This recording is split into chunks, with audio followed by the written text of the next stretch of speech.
कर्नाटक से इस समय बड़ी खबर सामने आ रही है। आपको बता दें, कर्नाटक में मुस्लिम कॉन्ट्रैक्टर्स को सरकारी टेंडर्स में 4% रिजर्वेशन दिया जाएगा। जी हां, सिद्धारमैया कैबिनेट से प्रस्ताव जो है वो पास हो चुका है और कानून जो है वो इसी सत्र में बदल दिया जाएगा। तो कर्नाटक से ये एक बहुत बड़ी खबर जो फिर से कांग्रेस का जो काला सच है उसको कहीं ना कहीं उजागर कर रही है, कांग्रेस के मुस्लिम प्रेम को उजागर कर रही है। कर्नाटक की कांग्रेस सरकार मुस्लिम कॉन्ट्रैक्टर्स को सरकारी टेंडर में 4% आरक्षण यानी कि 4% जो है यहां पर अब आरक्षण देगी। और सूत्रों के मुताबिक मुख्यमंत्री सिद्धारमैया ने शुक्रवार को कैबिनेट मीटिंग में Karnataka transparency in public procurement यानी कि KTPP एक्ट जो है उसमें बदलाव का प्रस्ताव रखा है, जिसे मंजूर भी कर लिया गया है। तो आप सोच सकते हैं इस समय जो ये तुष्टीकरण की राजनीति की बात करते हैं कांग्रेस पार्टी, खुद कितना ज्यादा तुष्टीकरण में डूबी हुई है। राहुल गांधी समेत तमाम कांग्रेसी नेताओं का जो काला सच है वो कहीं ना कहीं एक बार फिर से उजागर हो गया है।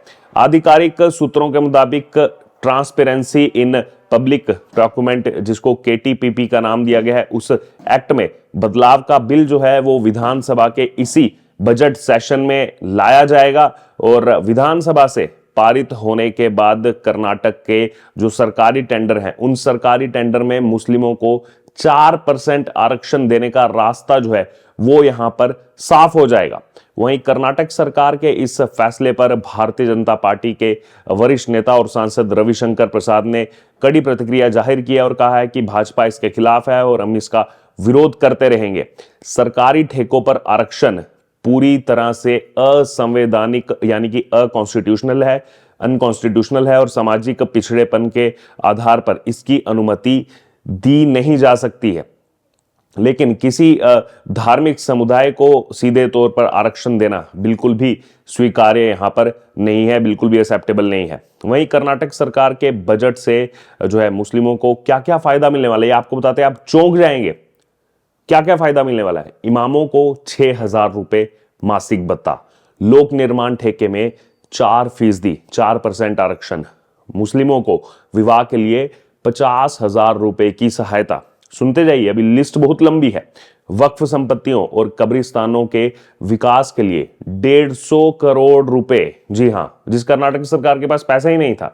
उर्दू स्कूलों के लिए 100 करोड़ रुपया, उर्दू स्कूल्स के लिए, मुस्लिम कल्चरल प्रोग्राम के लिए 50 लाख रुपए। मुस्लिम बहुल जो इलाके हैं जहां पर उनकी आबादी ज्यादा है वहां पर उनके लिए ITI कॉलेज, मुस्लिम स्टूडेंट्स के लिए 50% फीस में छूट। सोचिए, उसके बाद उलाल शहर में मुस्लिम लड़कियों के लिए रेजिडेंशियल PU कॉलेज, बेंगलुरु में हज भवन का विस्तार। आगे सुनते जाइए, अभी मुस्लिम छात्राओं के लिए सेल्फ डिफेंस ट्रेनिंग।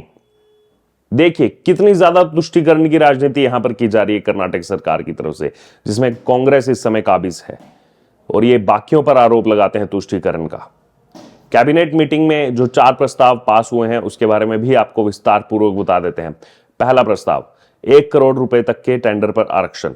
दरअसल 7 मार्च को बजट पेश करते हुए कर्नाटक के मुख्यमंत्री सिद्धारमैया ने कहा था कि सरकारी विभाग के जो टेंडर हैं उनमें कैटेगरी 2B मुस्लिमों के लिए आरक्षित की जाएगी। उसी समय ये बवाल हो गया था और इसका आगे उन्होंने कहा कि इसका एकमात्र उद्देश्य राज्य के मुस्लिमों को आर्थिक रूप से मजबूत करना है। तो केवल एक ही जो है यहां पर धर्म को लेकर के क्यों चल रही है कांग्रेस पार्टी? वहीं CM ने भी कहा था कि कर्नाटक सरकार मुस्लिमों के अलावा SC ST को भी कैटेगरी 1, 2A और 2B में जो है आरक्षण का लाभ देगी। वहीं इस वर्ग के कॉन्ट्रैक्टर सरकारी विभागों, निगमों और साथ ही साथ संस्थानों के तहत वस्तुओं और सेवाओं की खरीद कर सकेंगे। कैटेगरी 2B मुस्लिमों के लिए होगा, यह कहा गया था उस समय सिद्धारमैया की तरफ से। दूसरा प्रस्ताव, लोक सेवा आयोग में सुधार के लिए नई कमेटी जो है वो बनाई गई।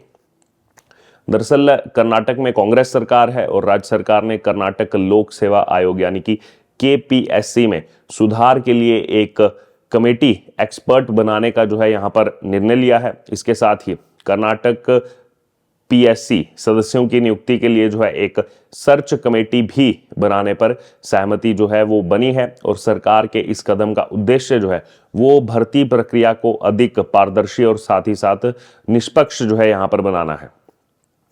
तीसरा प्रस्ताव इसमें जो था वो था ग्राम पंचायत अधिनियम में भी संशोधन किए गए हैं, बदलाव किए गए हैं। दरअसल सिद्धारमैया की कैबिनेट मीटिंग में कर्नाटक ग्राम स्वराज और पंचायत राज संशोधन विधेयक को भी मंजूरी दी गई है।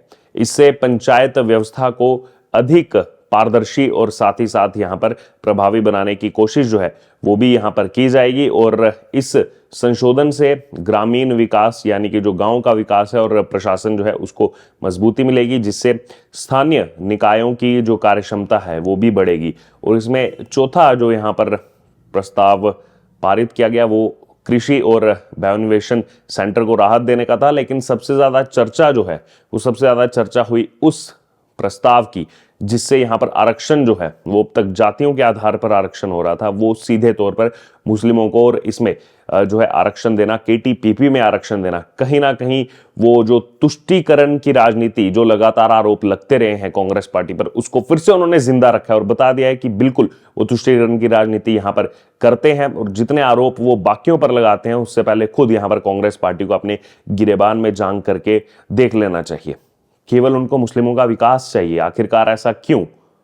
क्या वोट बैंक को यहां पर उनके साधने की राजनीति है? क्या लग रहा है आप लोगों को? आप जरूर कमेंट बॉक्स में भी हमें यहां पर बताइएगा। लेकिन इस समय कांग्रेस जो है वो उन पर ये लगातार ये जो आरोप लगता आया है वो यहां पर फिर से उस आरोप को जो है बरकरार रखते हुए, जी हाँ, और यहां पर जो कांग्रेस पार्टी के विधायक हैं, जो मंत्री हैं कर्नाटक सरकार में, वो तो लगातार बैक कर रहे हैं इस चीज को, नहीं जो भी है ये सही है, ये अल्पसंख्यक को जो है आगे बढ़ाने के लिए कांग्रेस पार्टी जो है वो यहां पर काम कर रही है।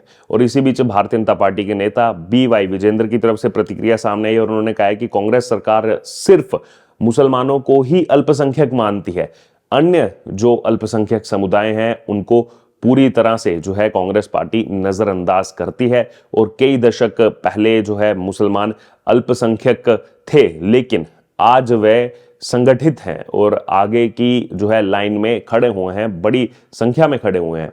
और इसी बीच भारतीय जनता पार्टी के ही IT cell chief Amit Malviya ने भी सोशल मीडिया प्लेटफॉर्म पर पोस्ट कर लिखा कि धर्म के आधार पर आरक्षण नहीं दिया जा सकता।